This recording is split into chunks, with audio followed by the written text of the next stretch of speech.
Imagine this. You wake up in the morning, roll over, and with a single flick of your finger, you summon endless entertainment, food delivered to your door, and a life where friction is reduced to almost nothing. No struggle, no obstacles, no true resistance. It feels good, right? But what if I told you this comfort, this soft, padded, frictionless existence is quietly dismantling your very spirit? We live in an age of ease, and yet people feel more restless, anxious, and empty than ever before. It's not a coincidence. Friedrich Nietzsche, the fiery philosopher who refused to look away from life's most brutal truths, warned us about this over a century ago. He believed that comfort was not just harmless luxury, but a force that eats away at the human will, corrupts strength, and robs life of meaning. And if you think that sounds extreme, stay with me, because once you see the pattern, you won't be able to unsee it. Comfort promises peace. It whispers, "Why suffer when you don't have to?" And so we give in. We avoid discomfort. We retreat into safe jobs, predictable routines, and curated entertainment. But Nietzsche saw this as the beginning of decay. In his eyes, life was meant to be a battlefield, not a lounge chair. Human greatness, he argued, doesn't arise from pleasure, but from struggle, from facing chaos and imposing order on it. Without this battle, our instincts rot, our courage weakens, and our minds, which evolved to solve real dangers, now obsess over trivialities. That's why so many today feel trapped in cycles of anxiety about things that, in truth, don't matter. We are designed for dragons, but we fight shadows. This isn't just Nietzsche. Dietrich Bonhoeffer, writing under the shadow of Nazi Germany, argued that comfort and conformity produce a terrifying kind of stupidity. Not intellectual weakness, but moral paralysis. When people grow too comfortable, they stop questioning, stop resisting. They surrender their freedom of thought in exchange for safety. They let others dictate their lives, not because they are evil, but because they have been lulled into passivity. Sound familiar? Scroll through social media long enough and you'll see it everywhere. Comfort makes us obedient, and obedience unchecked can make us blind. Here's the paradox.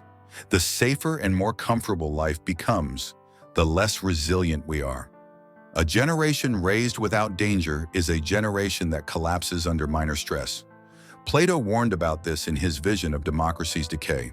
Too much freedom, too much ease, he said, eventually produces citizens who can't endure hardship.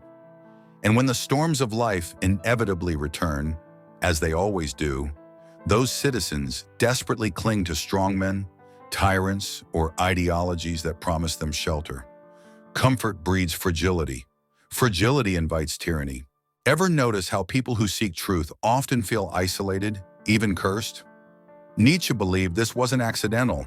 To see reality clearly is to feel the weight of humanity's comfort addiction pressing in on you. It's easier to live in the shallow waters of entertainment and distraction. But when you dive deeper, when you recognize that meaning is born from suffering, not from escaping it, you begin to feel alienated from a culture obsessed with ease. Wisdom becomes a curse because it makes you incapable of lying to yourself in the way others do. You can't unsee the rot beneath the velvet cushions. Take a look around. Entire industries are built on eliminating effort. Technology delivers dopamine on demand. We don't even need to leave our homes to experience life. But here's the shocking truth. The more you outsource your struggle, the more your inner strength dies. Muscles atrophy without weight. The spirit atrophies without resistance. Nietzsche would say, "We are becoming last men." The last man is his haunting prophecy, a creature of modernity who seeks nothing higher than comfort, who avoids pain at all costs, who lives longer, but emptier. The last man is safe. The last man is entertained. The last man smiles but feels nothing. So what's the way out? It isn't complicated, but it is brutal. You must seek discomfort intentionally, not because suffering is holy, but because growth is impossible without it. Run toward what scares you. Lift burdens heavier than you think you can handle. Expose yourself to risks, intellectual, emotional, physical. Reject the path of least resistance because that path leads nowhere worth going. This is why Nietzsche spoke of the will to power.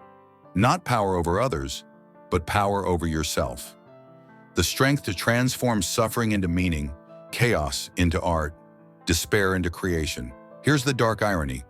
The more you avoid pain, the more it finds you. The more you chase comfort, the emptier you feel.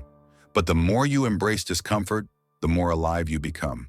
Bonhoeffer, Plato, Nietzsche, all in their own way, saw the same truth. That a life without struggle is not life at all, but a slow spiritual death. So ask yourself honestly, are you alive or just comfortable? One day your comforts will betray you. The body will weaken. The illusions will collapse. And in that moment, only one thing will matter. Did you build the strength to endure? Did you live as more than the last man? Because in the end, comfort doesn't save you. Struggle does.